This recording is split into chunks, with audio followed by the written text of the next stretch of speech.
இப்ப நான் என்ன கேக்குறேன், நீங்க சொன்னதுனால அல்லாஹ் பரிசுத்தமானவனா அல்லது அல்லாஹ் தஆலா ஆல்ரெடி பரிசுத்தமாக இருக்கிறானா? சொல்லுங்க.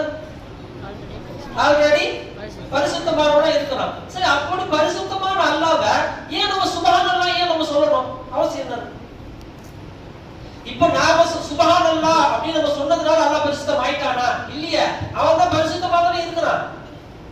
அப்ப என்ன அர்த்தம்? சுப்ஹானல்லாஹ் என்று நீங்கள் சொல்வதனால், நான் சொல்வதால் என்னுடைய கல்வி பரிசுத்தமாகும், உங்களுடைய கல்வி பரிசுத்தமாகவே தவிர அல்லாஹ் பரிசுத்தமானவனாகத்தான் இருக்கிறான்.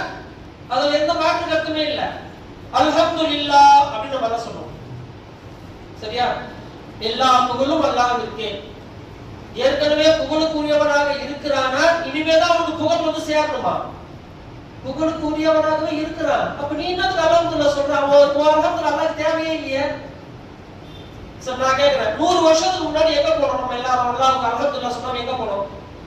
100 வருஷத்துக்கு முன்னாடி நம்மள இருந்தோமா? இல்லையே.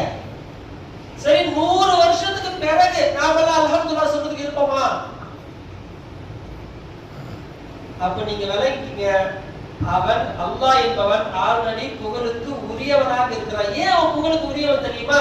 இது நம்மள இருந்து எல்லாத்தையும் செஞ்சுட்டே இருக்கிறோம். அவன் தான் ஒவ்வொரு துறையில அவன் எக்ஸ்பர்ட்டா அவன் தான் இருக்கிறான். யாரு? அல்லாஹ் தான் எக்ஸ்பர்ட்டா இருக்கிறான். நான் சொல்லல, இந்த அன்னைக்கு முதல்ல வந்து பசங்க பிரைஸ் வாங்க போயிருந்தோம்.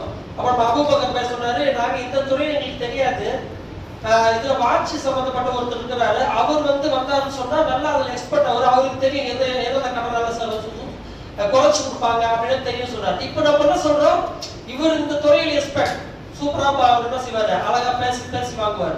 இதெல்லாம் பேசுறோமா இல்லையா?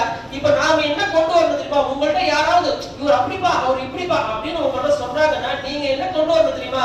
அவரில் அல்லாஹ் தான் அதை இருந்து செய்கிறான். எப்படி குர்ஆன் ஆயத்தை அல்லாஹ் சொல்லி காட்டுறான், வகுன்னா ஃபாயிலின், நான் தான் அதை செய்தேன் என்று அல்லாஹ் சொல்றான். இப்போ மனுஷன் என்ன சொல்றான்? நான் செஞ்சேன்றான். அல்லாஹ் என்ன சொல்றான்? நான் செஞ்சேன்றான். யார் சொல்றது ஏத்துக்கிறது? அல்லாஹ் சொல்றதான் ஏத்துக்கணும். ஏன்னா அவன் தான் உண்மையில நம்ம கூட இருக்கிறான். அதுதான் கலிமா சொல்லி கொடுக்குது. லா இல்லை, இன்னாது இல்லை. நம்ம கிட்ட இருக்கக்கூடிய எந்த திறமையோ சாமர்த்தியம் எந்த சிருஷ்டியும் சுயமாக இல்லை, அவன் தான் இருக்கிறான், அல்லாஹ் தான் இருக்கிறான். அப்ப அந்த திருக்கலிமாவை நீங்கள் விளங்கி கொண்டால் முதல்ல உங்களுக்கு கிடைக்கக்கூடிய பாக்கியம் என்னது?